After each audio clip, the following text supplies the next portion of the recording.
এক্সামের আগের দিকে বন্ধু বান্ধব কল দিয়ে জিজ্ঞাসা করে না, দোস্ত কি অবস্থা?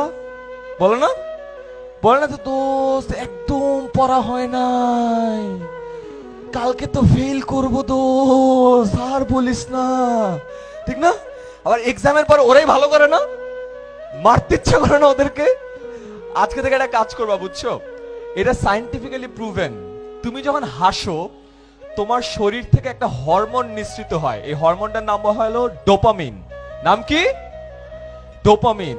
তো ডোপামিন যখন রিলিজ করে তোমার অনেক ভালো লাগে, ইউ ফিল হ্যাপি, খুশি হও, হাসো না, ভালো লাগে না?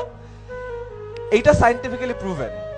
বাঙালিদের জন্য এটা সায়েন্টিফিক্যালি প্রুভেন কিনা জানি না, বাট এটা সত্য। আমরা যখন আরেকজনকে হাসতে দেখি আমরা নার্ভাস হয়ে যাই। তোমার একটা ফ্রেন্ড বলে, দোস্ত আমার পড়া খুব ভালো অবস্থা, তোমার খারাপ লাগে না? ভালো অবস্থা, আমার তো কিছু হবে না। নেক্সট টাইম তোমাকে যখন কেউ ফোন করে জিজ্ঞাসা করে, বলবে যে দোস্ত কি অবস্থা, উত্তর দিবা দোস্ত খুব ভালো অবস্থা।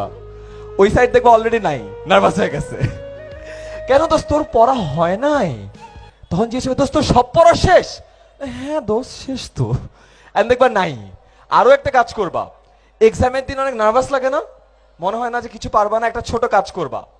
যেই ছেলেটাকে দেখে মনে হবে ওই যে চশমা পরা ছেলেটা খুব ভালো পারবে, ওকে মনে হয় ফার্স্ট হবে, আছে না?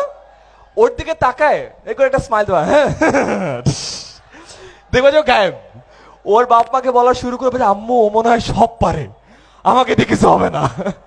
তো এটা ইউজ করো, এটা হলো গুটিবাজি হ্যাক।